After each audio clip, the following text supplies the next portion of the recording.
Hello बच्चों, आज हम आपके सामने जो टॉपिक लेके आए हैं वो है अभिप्रेरणा के प्रकार। अभिप्रेरणा कितने प्रकार की होती है, कौन कौन सी होती है, किस तरह से इफेक्ट करती है। ठीक है, तो अभिप्रेरणा यानी कि मोटिवेशन ये दो प्रकार का होता है, सकारात्मक और नकारात्मक। ठीक है, तो सकारात्मक अभिप्रेरणा वो अभिप्रेरणा जो प्राणी के अंदर उत्पन्न होती है और उसे क्रिया करने के लिए प्रोत्साहित करती है, सकारात्मक अभिप्रेरणा कहलाती है। ठीक है, जैसे किसी को किसी बात का दुख हुआ, फिर उसने क्रिया करना शुरू किया, वेदना हुई, पश्चाताप हुआ और उसने क्रिया की, प्रेम के वशीभूत होकर क्रिया की या वात्सल्य से की, भूख से की, प्यास से की और काम से की। है ना, मतलब प्राणी के अंदर उत्पन्न होती है और उसे क्रिया करने के लिए प्रोत्साहित करती है ना। जैसे अचानक से कोई ऐसी घटना घट जाए जिसका उसे बहुत दुख हुआ, यदि कहीं पर हमारे देश में भूकंप आ जाए तो हमें बहुत दुख होता है कि हमारे देश के कई लोगों की जानें चली गई या फिर बाढ़ आ गई, है ना। तो दूसरी जगह के देश के दूसरे कोने के व्यक्ति जो इस दुख से दुखी होते हैं वो क्या करते हैं कि हम उन लोगों के लिए भोजन और कपड़े की व्यवस्था करें, है ना। तो अपने अपनी सब इकट्ठे हो जाते हैं और अपने अपनी कॉलोनी और अपने शहर में ये कपड़े और भोजन की व्यवस्थाएं करना शुरू कर देते हैं ताकि उन जो बाढ़ पीड़ित है या भूकंप पीड़ित लोग हैं उन तक वो पहुंचाई जा सके। तो कैसी है प्रेरणा, ये सकारात्मक अभिप्रेरणा है। इसी तरह से कोई वेदना हो जाए, हमें कोई पश्चाताप हो किसी बात का, प्रेम के वशीभूत होकर या वात्सल्य के वशीभूत होकर, भूख हो, प्यास हो या काम की इच्छा हो। ठीक है, तो वो सकारात्मक अभिप्रेरणा कहलाती है। आगे चलते हैं अपन।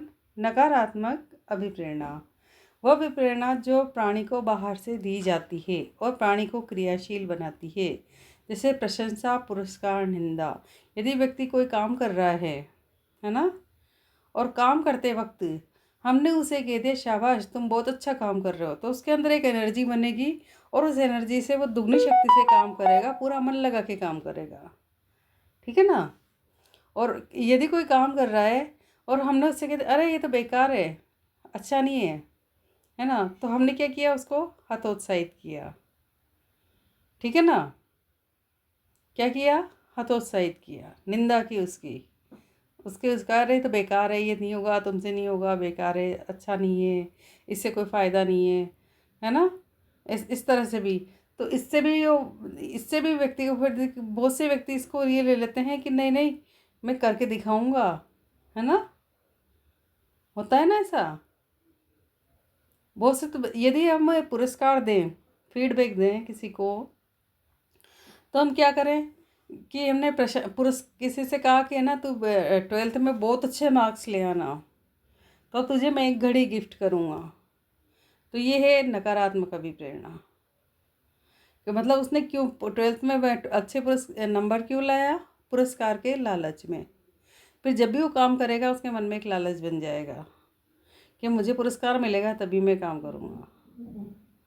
ठीक है ना, तभी मैं पढ़ूंगा जब मुझे पुरस्कार मिलेगा, वही इसकी आदत बन जाएगी। तो इस तरह के जो अभिप्रेरणा होती है वो नकारात्मक अभिप्रेरणा कहलाती है। ठीक है, किसी की प्रशंसा हमने एक बार कर दी, 2 बार कर दी, बार बार उसकी प्रशंसा करते रहेंगे तो नकारात्मक अभिप्रेरणा हो जाएगी। या किसी के गलत काम की प्रशंसा कर दी तो भी नकारात्मक अभिप्रेरणा हो जाएगी। ठीक है ना, तो ये अभिप्रेरणा नकारात्मक जो है वो अभिप्रेरणा प्राणी को बाहर से दी जाती है। पहली तो क्या थी, सकारात्मक। सकारात्मक दुख अंदर मन में होता है, वेदना मन में होती है, पश्चाताप हमारे मन में जागता है, प्रेम और वात्सल्य, भूख, प्यास, काम ये हमारे अंदर शरीर के अंदर हमारे मन में, हमारे आत्मा में जागते हैं। ठीक है, और नकारात्मक होती है किसी की हमने प्रशंसा कर दी, किसी को पुरस्कार दे दिया, किसी की निंदा कर दी, तो ये नकारात्मक अभिप्रेरणा होती है जो बाहर से दी जाती है। ठीक है ना, बाहर के लोग दे रहे हैं, दूसरा व्यक्ति दे रहा है। ठीक है, तो ये नकारात्मक अभिप्रेरणा है। मुझे उम्मीद है आपको समझ में आ गया होगा सकारात्मक और नकारात्मक अभिप्रेरणा के बारे में। यही इसके 2 प्रकार हैं। आगे हम अभिप्रेरणा के सिद्धांत लेके आपके सामने आएंगे। तब तक के लिए हमारे चैनल को लाइक, शेयर, सब्सक्राइब करें, कमेंट करना ना भूलें। जय हिंद, जय भारत।